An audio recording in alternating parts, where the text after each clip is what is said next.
Hi, it's Lando the Pimp coming from you in front of Cosby House. Tried to stop and get some pudding pops, but they're not out.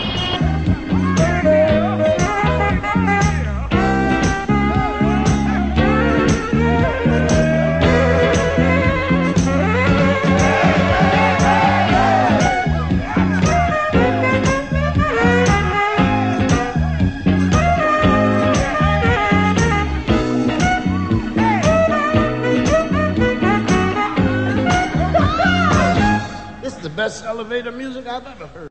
Hi, I'm Joe Mino from Brick Journal Magazine, and I get all my other toy information from MillionDollarPlayboy.com. Well, 2008 Toy Fair is over, and what a great year of toys we have to look forward to.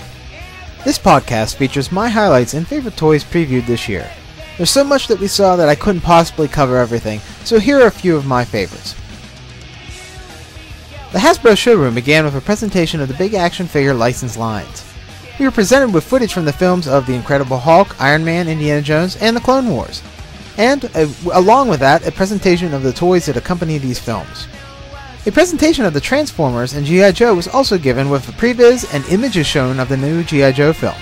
I wish I could say that the Joe movie looked great, but I'm worried with how much they are going to change the story like the Transformers movie, and we all know how that turned out. The big license throughout the Toy Fair was Indiana Jones. Hasbro has the best indie toys out there of all the companies. I like the 12-inch figures from the Kingdom of the Crystal Skull. Collecting all of them will give you the opportunity to send away for this scale arc replica. The 3 3/4-inch action figure line also looks really good. I like that they are made up of different characters from the other films, including the German Soldier. For younger kids, Hasbro also has a whip for kids to act out as Indiana Jones. I wish I had this growing up, but now as an adult, I question if this is really a good idea. I think the indie item that I'm most looking forward to is the Molaram mug. Of course, with the Star Wars movie release, we have a slew of new action figures. The Clone Wars figure line has a look of an animated characters, not live action. They're a bit different from the usual figures that I tend to like. I am definitely, though, picking up the new fan request figure of Yarna, the six-breasted woman from Jabba's palace. The big news for Star Wars collectors was the ATTE vehicle playset. This thing is just massive with multiple moving parts. Of course, I could also have to mention the Lando mug. That smile is just perfect. Rounding out Hasbro, I also like the direction of the G.I. Joes are moving, and the new Iron Man figures look great. Of course, I think Stinkhead was more excited to see Titan from American Gladiators than anything else. LEGO had 4 upcoming Indiana Jones sets based on the Kingdom of the Crystal Skull: Jungle Duel, River Chase, Jungle Cutter, and the Temple. You should turn away now if you don't want to be spoiled. In 5, 4, 3, 2, 1. Okay, safe to look. The new Batman sets include a Joker ice cream truck and Harley Quinn vehicle, along with a tumbler based on the new film. A few new Star Wars sets were also displayed. The Managard Starfighter includes the minifigure of General Grievous' bodyguard, and like Hasbro, LEGO has an ATTE tank. It's not the same size as the Hasbro tank, but it's just as impressive. LEGO also has Speed Racer sets and a great new castle set of dwarves mining. I can't wait to get this as to customize it to create the Indiana Jones Temple of Doom. The sad news is, no Harry Potter sets are planned for the new film at this time. As the movies get darker, it becomes harder and harder to adapt it to the LEGO form. Hopefully, they will change their minds. Speaking of Potter, NECA is finishing up the Phoenix line with Bellatrix, Lucius, and the Weasley twins. Before they begin work on the Half-Blood Prince figures, NECA will also do a saga wave featuring a young Harry and a Richard Harris Dumbledore. I also was excited to see the Scott Farkas figure from A Christmas Story, and a turtle line based on the Eastman and Laird comic books. Gentle Giant has a number of animated busts and sculpts, including an Obi-Wan and Darth Maul from Star Wars, Lord of the Rings, and Jason from Friday the 13th. Their Harry Potter line includes new busts of Bellatrix, Ginny, and an 18-inch Voldemort. And look out for the con exclusive of Lupin turning into the werewolf. For myself, Diamond has done everything right with the Star Trek line. Just look at the new Borg figures with the 7 of 9 and Borg Queen.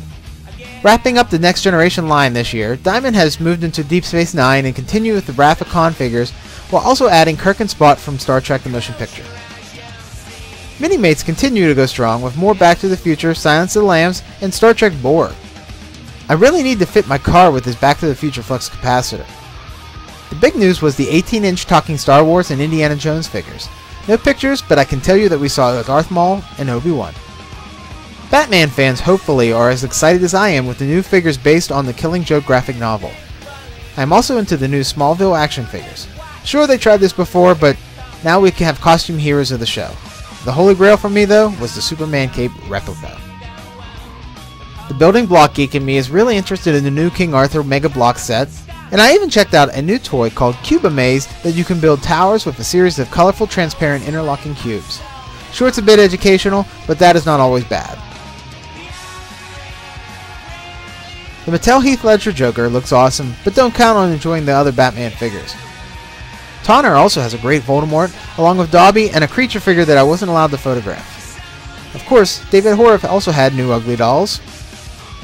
Mezco has made an action figure of Kristen Bell's character Elle along with the other cast of heroes. As a Veronica Mars fan, I can't wait to customize this. Dark Horse has a great Serenity Reaver ship that you should check out. CNET will also have new Star Trek and Seinfeld games. And Bachmann Trains put together an awesome layout in their showroom with some new engines for their upcoming year. Corgi is still producing more Muppets including Gonzo, Fozzie, and Animal. And of course they also have plans to continue their Harry Potter line in the UK with Half-Blood Prince figures later this year. In the meantime, they displayed more Order of the Phoenix figures from last year. The most impressive thing, however, was from June Planning, with their massive Nightmare Before Christmas diorama. Those are my highlights of the show. There's so much more coverage yet to discuss, so be sure to check back with more footage and news from Toy Fair with an upcoming podcast.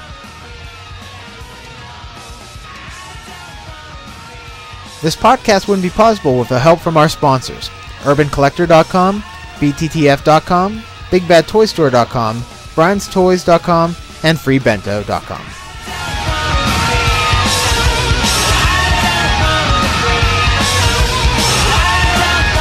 Quick Journal Magazine, and I get all my other toy information from MillionairesPlayboy.com. Wait a minute, what did you do? I was like switching. That'll be the 21, age verification portion.